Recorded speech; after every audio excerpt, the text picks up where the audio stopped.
Hello YouTube.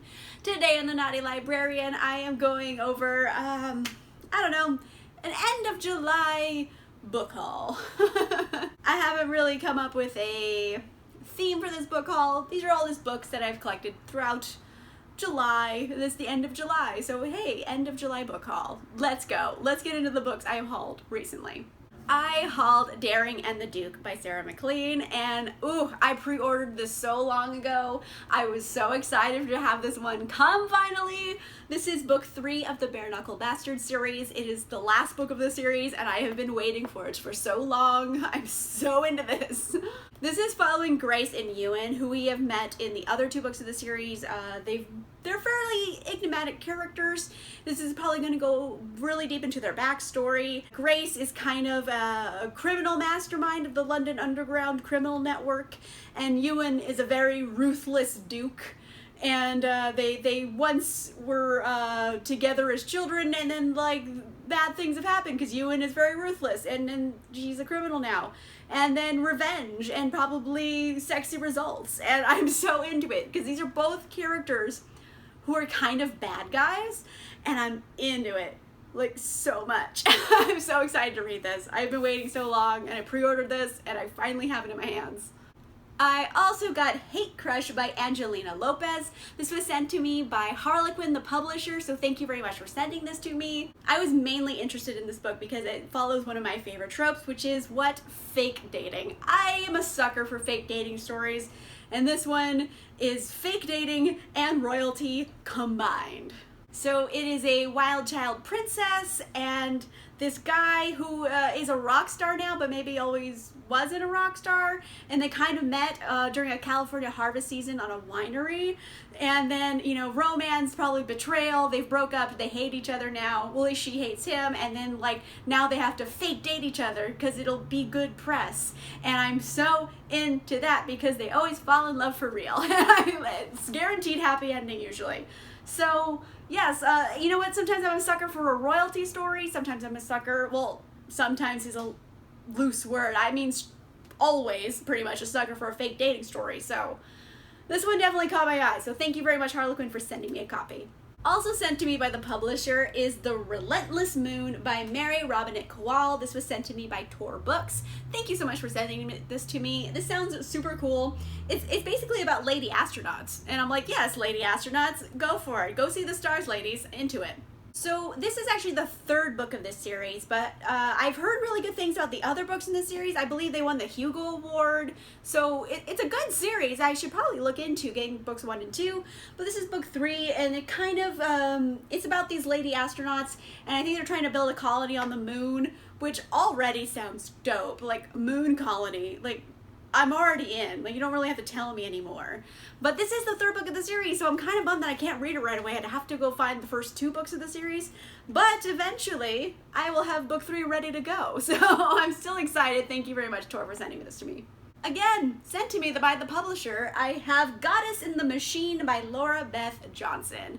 Thank you so much, Penguin Teen, for sending me a copy. This is one of my most anticipated reads of the year. I am so fascinated by this. This is about a girl named Andra, and she is kind of like a space colonist. She gets put in cryogenic sleep. She's going to wake up 100 years in the future, go colonize a planet. We've seen that trope before. We've also seen the trope where, whoopsie daisy, she's been asleep for 1,000 years. Oh no. And so everyone she's ever known or loved is dead. She's on a strange planet just coming out of cryo sleep, and everything's all weird. So she's missed some stuff. It's been 1,000 years. And also there's like this rebel prince, and I don't know, I really like that trope. I've seen it done well, and I've seen it done poorly. But, you know, like the cryo sleep and coming out like super later than you thought.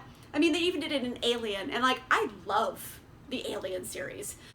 I don't really know how to feel about it. This could be great. I mean, it could be like Alien, where I love Alien, but this is also a debut, so I want to go in kind of without a lot of expectations here because I just want to enjoy the book for what it is, because it is a debut. I don't really know how this author's writing style is yet, but I have been so excited for this book, like all year. I'm so excited. Thank you so much, Penguin Teen, for sending me a copy. I'm just gonna read this. I'm gonna read the shit out of this. Also, I picked up the Death Listified by Justina Ireland. This is the sequel to Dread Nation, which is basically the Civil War, except now there's zombies. It's the most basic explanation of that story. And honestly, Dread Nation is one of those books that maybe you've had this experience too. You're reading it and you're maybe like a third of the way in through the book and you're like, wow, this is really good. I'm ordering book 2 now. Like, you're already in for another book. Like, that's how good Dread Nation was. So I was already hook, line, and sinker into Death Listified. This is kind of continuing the story where we left off in Dread Nation. So we're following Jane and Catherine as they are kind of on a journey west into the frontier. There are zombies. They are trying to fight for a better life. I don't know why I'm so into Westerns this year, but like, I totally am. And oof, man, Dread Nation, chef's kiss. It's so good.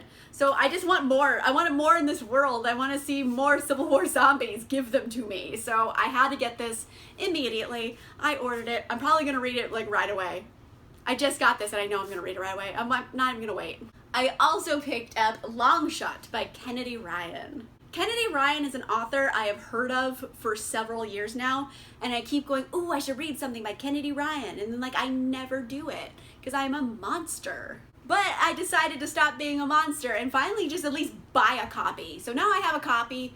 I have fewer excuses not to read this, and I do really genuinely want to read it because I've heard nothing but great things. Like, literally nothing but great things. I've never heard a bad review of this. And I'll just tell you the first line of the blurb on the back. It says, a forbidden love set in the explosive world of the NBA. So it's definitely a sports romance. It's contemporary. It has a basketball player and forbidden romance. And like, I don't know why I'm such a sucker for sport romances sometimes. I just am. I'm not like crazy about sports, but I do like football. And I like college basketball. I don't really watch a lot of the NBA, but I enjoy it. So I don't know. I'm into it. Forbidden love in the NBA. Give me it. I'm really into this concept. I'm really into Kennedy Ryan because I've been wanting to read this author for a super long time. And yeah, I've heard genuinely good things about Long Shot all over the place. So I'm going to read this. I'm going to read this, okay? I'm going to stop being a monster and just finally read it.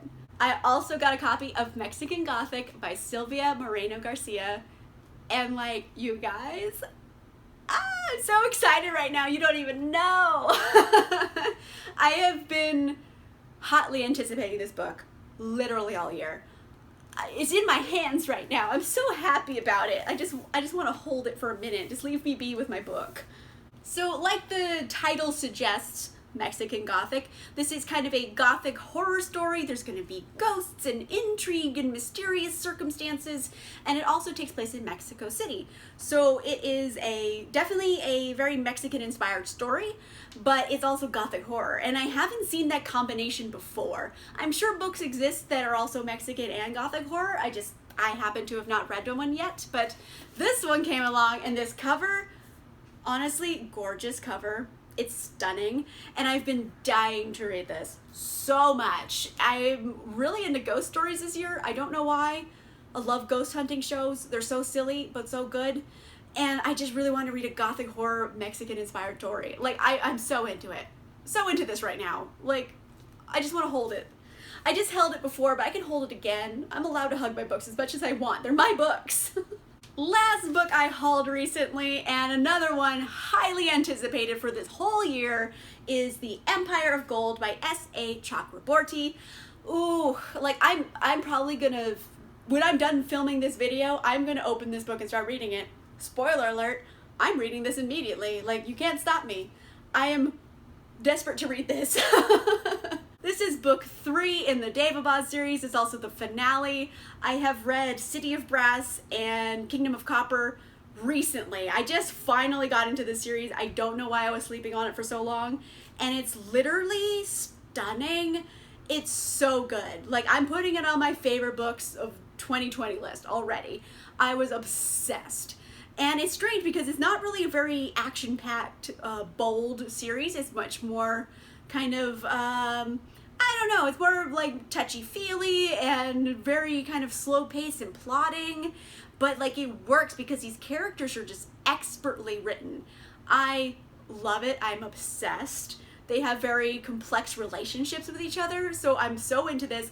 The final book of the series, it is very thick. Like, this is a thick book, and I'm gonna read the shit out of it. At the end of Kingdom of Copper, without too many spoilers, it's a very explosive ending. Like, a lot of shit went down, and I need to know what's gonna happen, because, like, the world is in disarray, frankly, at the end of the last book.